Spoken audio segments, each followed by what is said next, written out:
नवी मुंबईमधल्या ऐरोलीमध्ये पावसामुळे कमान कोसळली आहे। सुदैवाने इथे कुठलीही जीवितहानी झालेली नाहीये। मुंबई आणि परिसरामध्ये सध्या पाऊस बऱ्याच ठिकाणी पडतोय। लोखंडी कमान बाजूला करण्याचं सध्या इथे काम सुरू आहे। ऐरोली भागामध्ये ही कमान कोसळली आहे।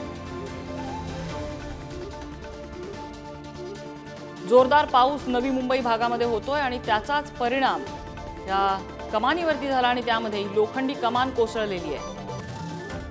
सध्या ही कमान दूर करण्याचं काम सुरू आहे। शिल्पा नरवडे आपल्याला अपडेट देत आहेत। शिल्पा, सध्याची काय स्थिती?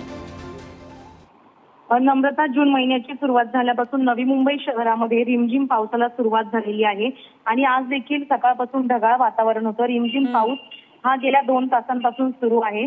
ऐरोलीमधील भारत बिजली मार्गावरील लोखंडी कमान अचानक पावसाने कोसळली आहे आणि यामध्ये कोणतीही जीवितहानी झालेली नाही। संबंधित विभागाने घटनास्थळी दाखल होऊन ताबडतोब लोखंडी कमान बाजूला करण्याचं काम सुरू केलं। यावेळी पर्यायी मार्गाने वाहतूक वळविण्यात आली, त्यामुळे कुठेही वाहतूक कोंडी झालेली नाही। नम्रता, शिल्पा, धन्यवाद या माहितीबद्दल। नवी मुंबईमधली घटना ऐरोलीमध्ये लोखंडी कमान कोसळलेली आहे, मात्र सुदैवाने कुठलीही जीवितहानी इथे झालेली नाहीये। वाहतुकीवर याचा काहीसा परिणाम होऊ शकतो, मात्र सुदैवाने आसपास कुणीही नसल्यामुळे, कुठलंही वाहन नसल्यामुळे इथे जीवितहानी झाली नाहीये।